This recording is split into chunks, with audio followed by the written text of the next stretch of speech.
바울이 지난 대목에서 저들이 은혜로 시작했다가 율법으로 돌아가는 걸 보고 안타까워했습니다.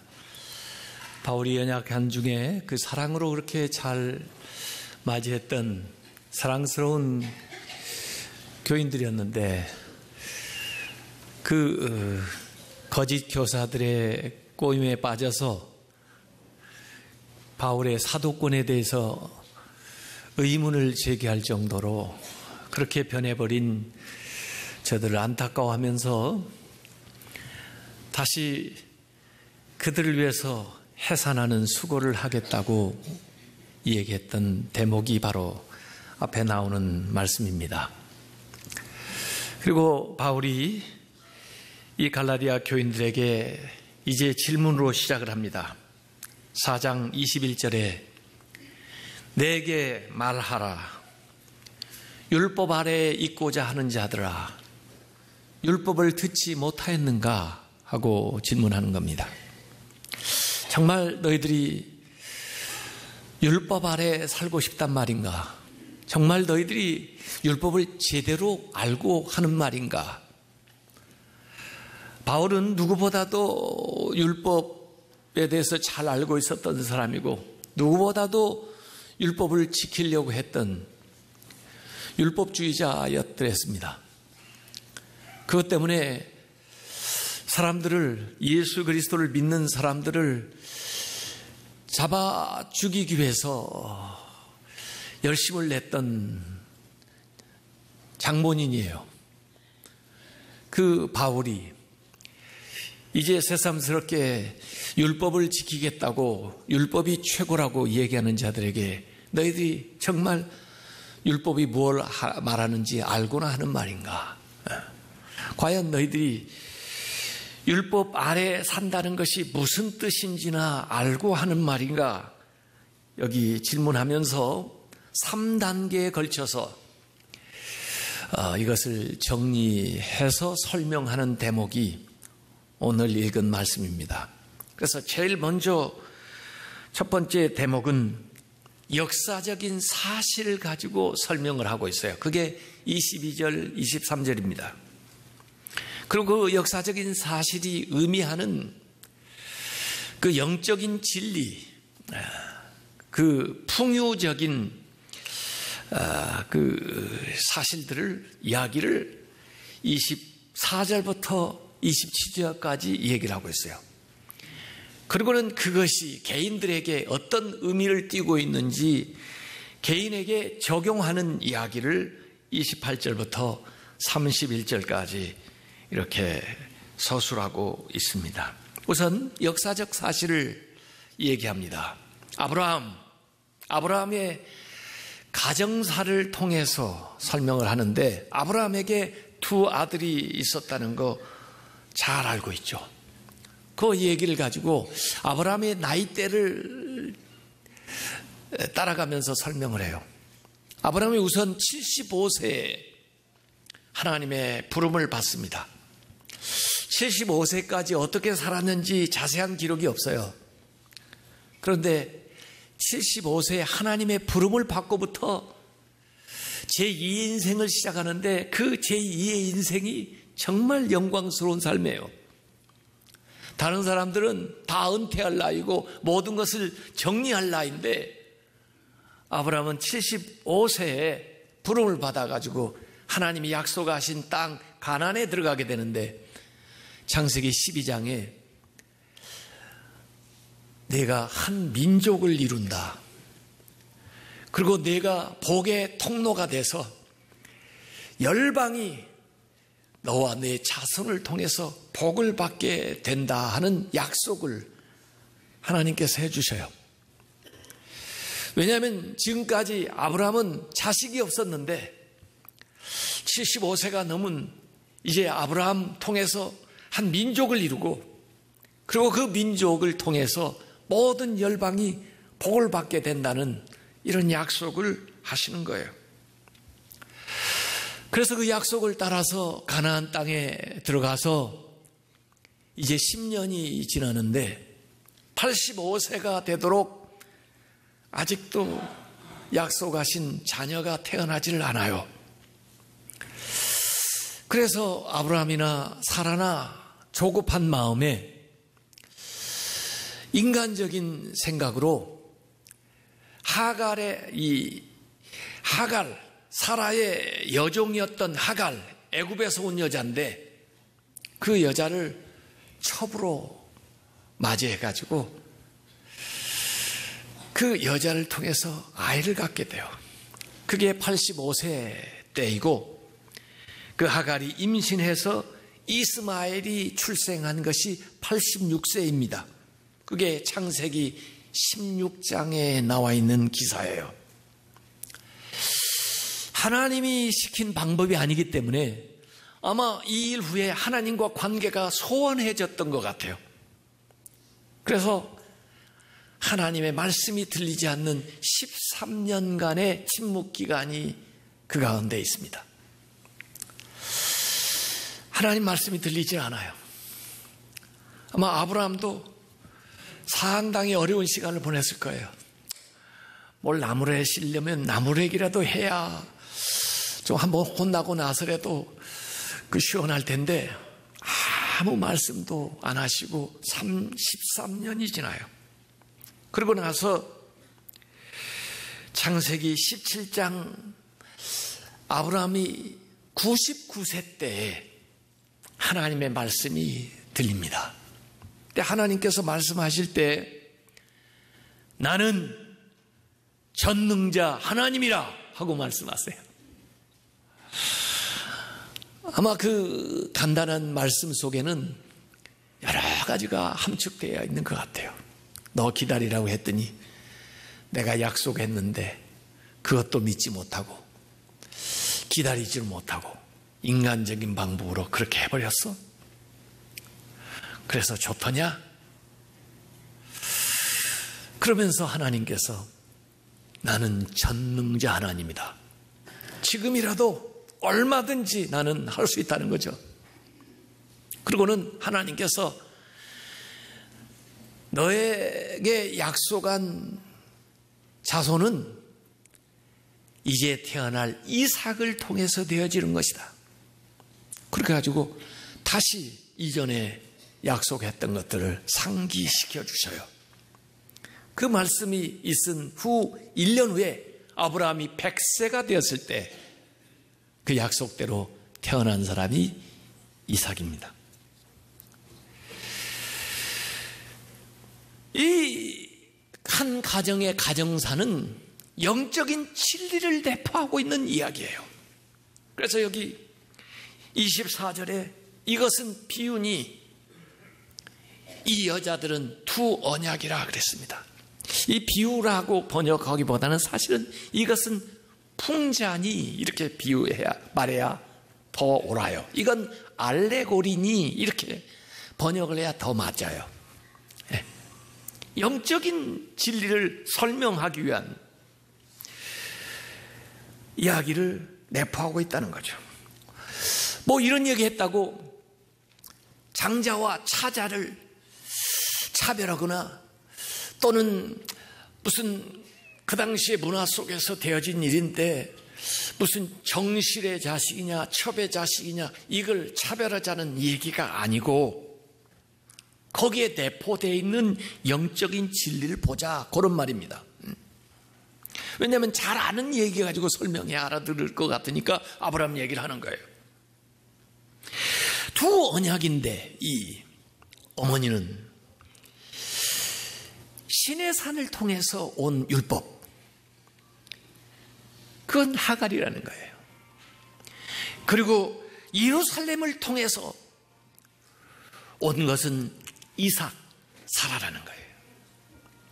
시내산에서 십계명이 주어졌는데 예루살렘에서는 십자가, 예수 그리스도의 십자가가 있어요. 시내산에서 주어진 율법은 너희는 이렇게 해라, 이렇게 해야 된다. 인간의 의무를 강조하고 있지만 예루살렘에서 온 십자가는 하나님이 하신 일, 내가 이렇게 하리라. 하나님이 하신 일이 강조되어 있어요. 하나님의 의무, 하나님께서 하신 일들이 나와 있는 거예요. 그래서 시내산은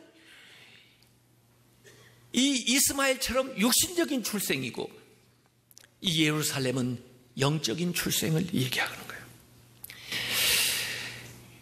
이 하갈 대 사라가 바로 율법 대 복음, 율법 대 은혜예요. 이스마엘 대 이삭이 육신 대 성령이에요.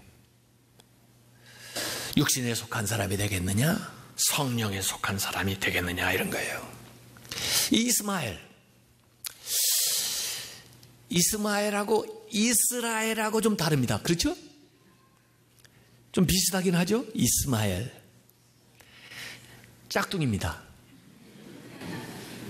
이스라엘 아닙니다. 이 이스마엘은 결국 아라비아 사람들의 조상이 됩니다. 아랍 사람들의 조상이 돼요. 결국은요, 아브라함의 씨지만은 결국 아랍 사람의 조상이 돼요. 그래서 아래 보니까 아라비아 시내산, 또 심지어 혈통적으로 뭐 아브라함에게서 났다 할지라도 예루살렘, 이 지상에 있는, 지금 있는 이 예루살렘 유대 종교, 율법 종교, 이것도 역시 하갈에 속해 있는 거예요. 그래서 하갈의 종교는 육체의 종교입니다. 종의 종교예요. 모든 세상의 종교가 다 하갈의 종교입니다. 종의 길을 가르치는 거예요. 복종하라, 두려움, 자유를 억압하고, 뭘 지키라고 강요하고. 이 율법은요, 이 첩 하갈처럼 원래 있었던 것에 부과된 거예요. 부과된 것. 인간적인 방법으로 첨가한 거예요. 오리지널이 아니에요.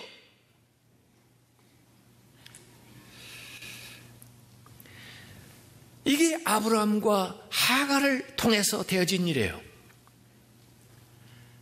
그러나 원래는 아브라함과 사라입니다. 그건 원래 약속이고 원래부터 복음이 먼저 있었던 거예요.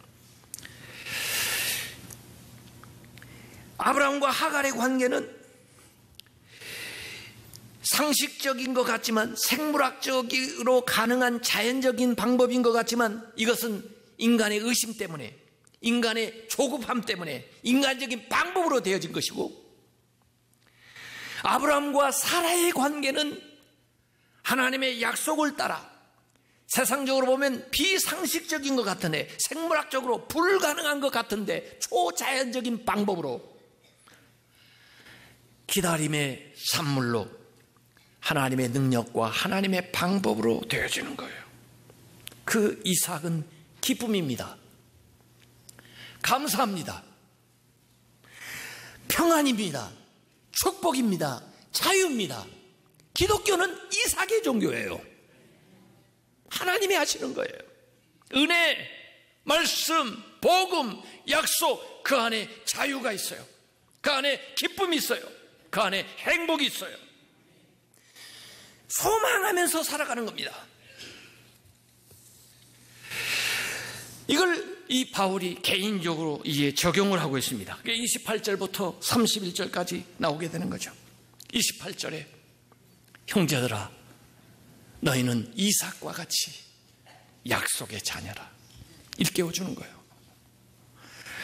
여러분, 이스마엘이 되고 싶으세요? 이삭이 되고 싶으세요? 여러분의 어머니가 하갈이었으면 좋겠어요? 사라였으면 좋겠어요? 당연한 거죠. 우리는 이삭과 같다는 거예요. 우리 어머니는 살아야 되는 거예요. 물론 아버지가 아브라함이지만, 이것은 혈통이 아니라 영적인 가계입니다. 영통이에요. 믿음으로 우리는 아브라함이 우리의 조상이에요. 약속으로 되어진 겁니다. 이 같은 말씀을 바울은 로마서에서도 설명을 하고 있습니다. 로마서 9장 7절부터 8절에 보면, 또한 아브라함의 씨가 다 그의 자녀가 아니라 아브라함에게서 났다고 다 자녀가 아니에요. 왜? 이스마엘도 있으니까. 오직 이삭으로부터 난 자라야 너의 씨라 불리려 하셨으니 곧 육신의 자녀가 하나님의 자녀가 아니요 이스마엘 오직 약속의 자녀가 이삭이 씨로 여기심을 받느니라 이거예요. 그래서 아브라함에게 두 아들이 있었지만은 이스마엘은 아라비아 사람들이 조상이 됐고 이삭이 이스라엘이 조상이 됐는데 이삭도 잘 보세요. 이제는 이삭이 부인이 하나였는데 리브가 그 리브가에게서 두 아들을 낳습니다. 거의 동시에 낳습니다. 왜? 쌍둥이니까. 첫째가 에서, 둘째가 야곱입니다. 이 똑같은 이삭, 똑같은 리브가를 통해서 거의 동시에 난 두 아들이지만 그 당시의 전통으로 보면 에서가 아버지를 이어야 될 장자이지만 그러나 하나님의 약속은 야곱을 통해서 진행이 됩니다. 그래서 야곱 이름 자체를 뭐라고 바꿔줬냐면 이스라엘이라고 바꿔줬습니다. 이스마엘이 아닙니다. 야곱이 이스라엘이 됩니다. 이건 혈통이 아니에요. 약속을 따라 말씀을 따라 되는 거예요.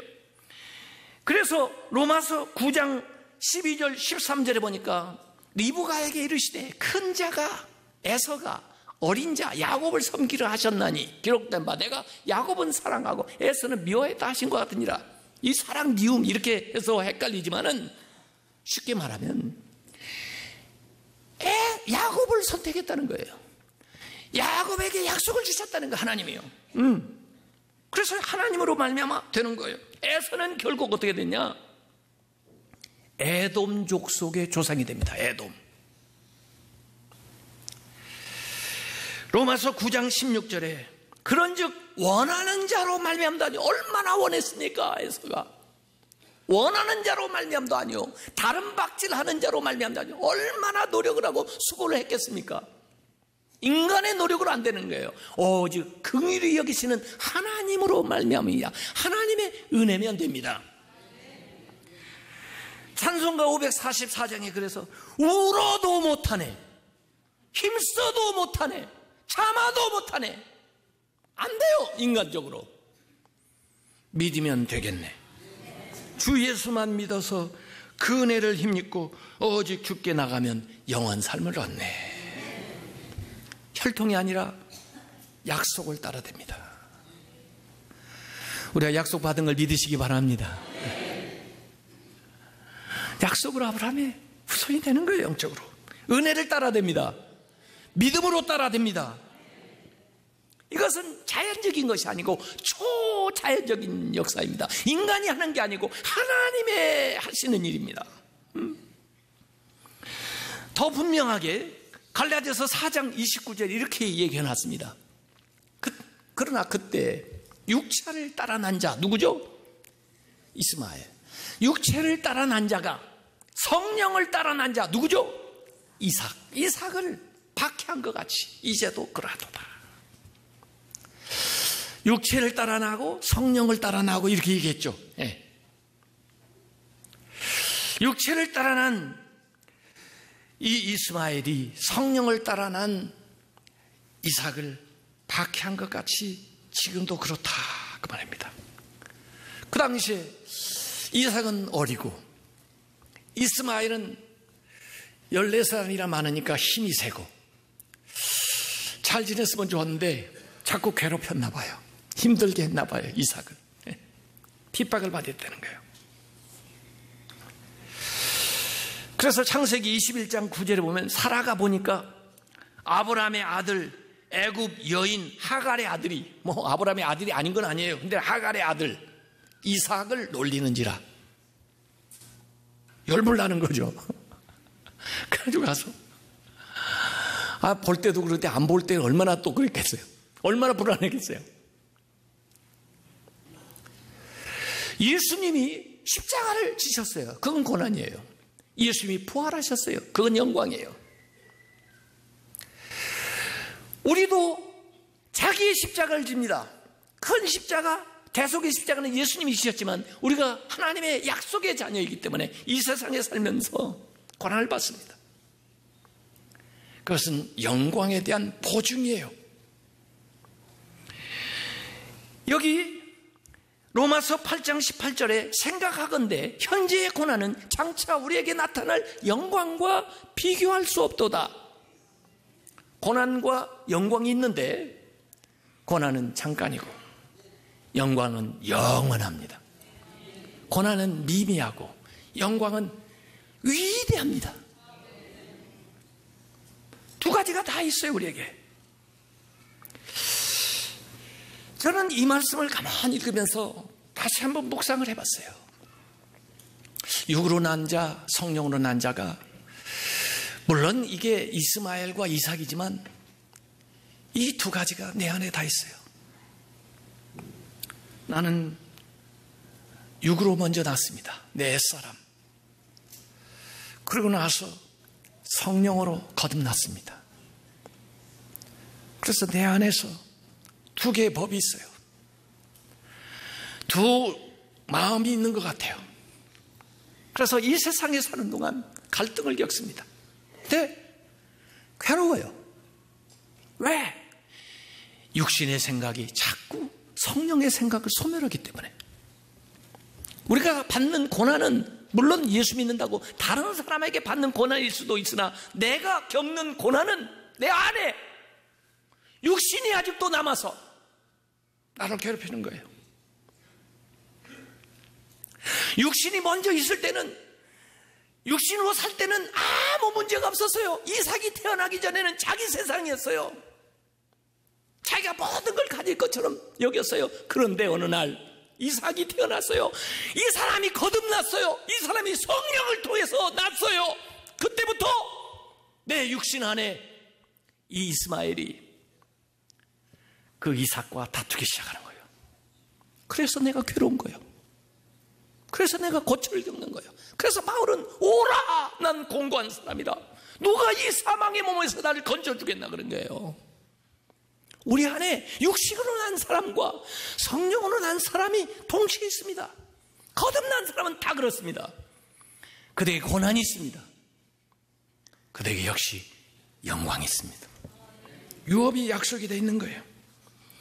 그래서 오늘 갈라디아서 4장 30절에 이렇게 이야기하고 있습니다. 성경이 뭘 말해 주는가?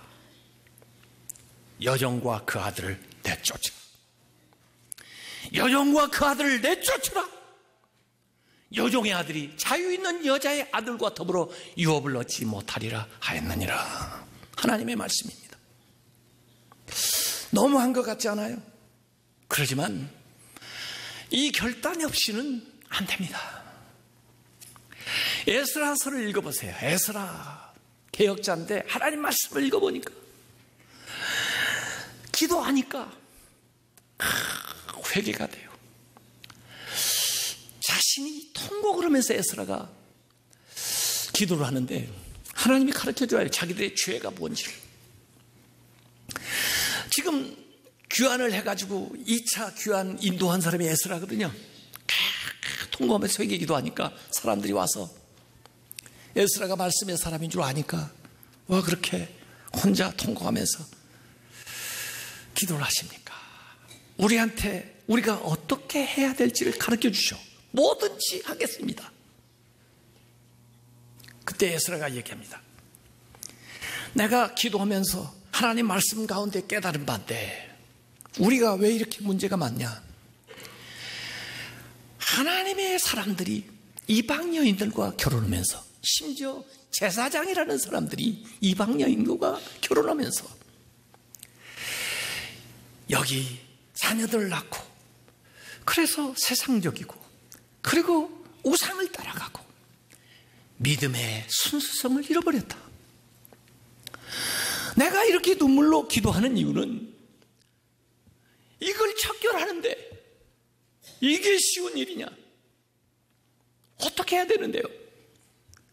이방 여인 내보내라. 그 자식들도 내보내라. 할 수 있느냐?